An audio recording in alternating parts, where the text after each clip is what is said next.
కాబట్టి. ఎందుకంటే కావ్య మా కంపెనీకి డిజైన్లు వేస్తుంది. అలా వేయడం వల్ల Swaraj group of company down అవుతుంది, మాది నెంబర్ 1 స్థానంలోకి వస్తుంది. అందుకోసమనే నేను కావ్యను ఆ రకంగా వేశాము.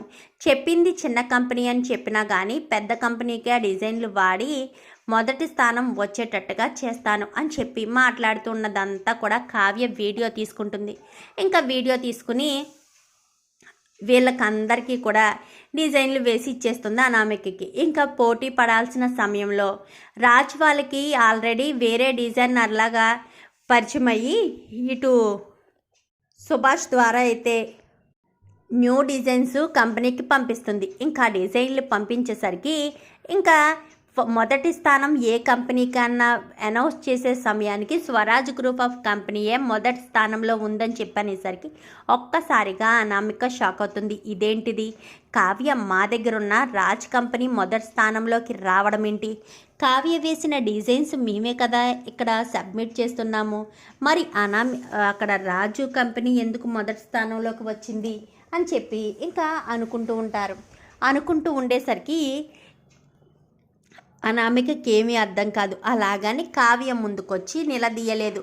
డిజైన్లు ఎలా వేస్తున్నారేటని మేనేజర్ని అడిగేసరికి, సార్ నాకు వచ్చినట్టే కదా సార్ డిజైన్లు వేస్తాను, అయినా నా డిజైన్లు చూసే కదా మీరు ఇష్టపడ్డారు, ఇప్పుడు కూడా నేను అంతే ఎఫెక్ట్ పెట్టి వేస్తున్నాను, నాకు వచ్చిన ఐడియాలతోటే వేస్తున్నాను, ఆ మాత్రం దానికే నన్ను తప్పు పడితే ఎలాగా అని చెప్పనగానే, ఏమో మేడం మిమ్మల్ని పదే అడిగారు అని చెప్పనేసరికి సరే అని ఇంకా అనామికకైతే డిజైన్లు వేసి ఇచ్చిన తర్వాత ఇక్కడ అనామిక ప్రూఫ్, ఇక్కడ వీళ్ళంతా ఉన్నది మాట్లాడుకోవడం, అక్కడ రుద్రాని అనామిక మాట్లాడడం, అనామికే కావాలని తన కంపెనీలో జాబ్ ఇప్పించడం, అన్ని ప్రూఫ్స్ తీసుకుని నేరుగా అయితే కావ్య ఇంటికి బయలుదేరుతుంది. ఇంటికిలో అడుగు పెట్టేసరికి ఒక్కసారిగా రుద్రాని రాహుల్ షాక్ అయిపోతారు. ఏంటి కావ్య తిరిగొచ్చింది అని చెప్పి అనుకుంటూ ఉండగానే, ఏంటి కావ్య తిరిగి వచ్చేసింది, ఇంట్లోంచి అంత గొడవ చేసి రాజు నోటుతోటే కావ్యని ఇంట్లోంచి బయటకి పంపించేసినా కానీ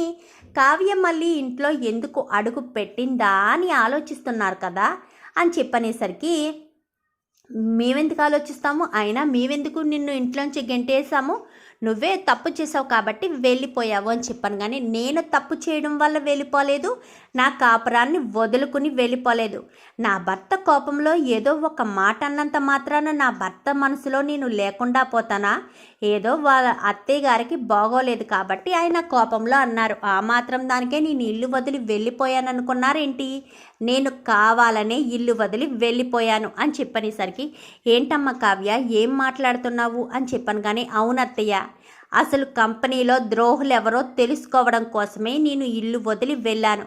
అసలు మన కంపెనీలో ఏం జరుగుతుందన్న విషయం తెలుసుకోవాలనే ఆ రోజు నాకు నిజంగానే ఫోన్ వచ్చింది, కానీ అక్కడికి వెళ్తే ఎవరూ లేరని చెప్పారు. ఎవరూ లేరనేది అబద్ధమో నిజమో కాదు, కానీ నాకు ఫోన్ రావడం అయితే నిజమే కదా. కావాలని ఎవరో నన్ను మిస్లీడ్ చేసి ఇక్కడి నుంచి పంపించాలని చూశారు. మీకు ప్రమాదం వస్తే ఆ ప్రమాదాన్ని సాకుగా చూపించి నన్ను ఇంటి నుంచి దూరం చేయాలనుకున్నారు. వాళ్ళనుకున్నట్టే జరుగుతుంది కదా అని నేను ఇంటి నుంచి వెళ్ళిపోయాను. ఈ రుద్రాని అనామిక కలిసి మన కంపెనీని నాశనం చేయాలని చూస్తున్నారు. మీకు ట్యాబ్లెట్లు మార్చింది కూడా వీళ్ళే అని చెప్పనేసరికి, ఏం మాట్లాడుతున్నావు కావ్య, నాకేం తెలుసు, అయినా మా వదినికి ట్యాబ్లెట్లు మార్చవలసిన అవసరం నాకేంటి అని చెప్పాను. కానీ వెంటనే టీవీ ఆన్ చేయక్క అని చెప్పనేసరికి టీవీకి ఆన్ చేసేసరికి ఇంకా అక్కడ అనామిక రుద్రాని మాట్లాడుకున్న వీడియోను కాస్త టీవీకి కనెక్ట్ చేస్తుంది. ఇంకా కనెక్ట్ చేసేసరికి అదంతా కూడా రాజ్ వింటాడు. కావాలనే ప్లాన్ చేసినట్టు అక్కడ కావ్యని డిజైనర్గా పోస్ట్ చేసుకున్నట్టు నేను కావాలనే వాళ్ళ కంపెనీలో జాయిన్ అయ్యాను. వాళ్ళకి చెత్త డిజైన్స్ ఇచ్చి మన కంపెనీకి మంచి డిజైన్స్ ఇచ్చాను. కావాలనే అనామిక ఇదంతా చేసి నన్ను ఇంట్లోంచి బయటికి వెళ్ళగొట్టడానికి రుద్రానితో కలిసి ఇదంతా ప్లాన్ చేసిందన్న విషయం తెలుసుకునే వాళ్ళు ఏం చేస్తారో, ఇంకెన్ని కుట్రలు చేస్తారా అని కావాలని అంతా ప్లాన్ చేసి నేను ఇంట్లోంచి అడుగు బయటికి వెళ్ళాను. కాపురం వదిలేసి వెళ్ళిపోవడానికి నేను ఏమన్నా పిచ్చిదాన్ని అనుకున్నారా ఏంటి అంటూ ఇంకా కావ్య మాట్లాడేసరికి ఒక్కసారిగా రుద్రాని షాక్ అయిపోతుంది.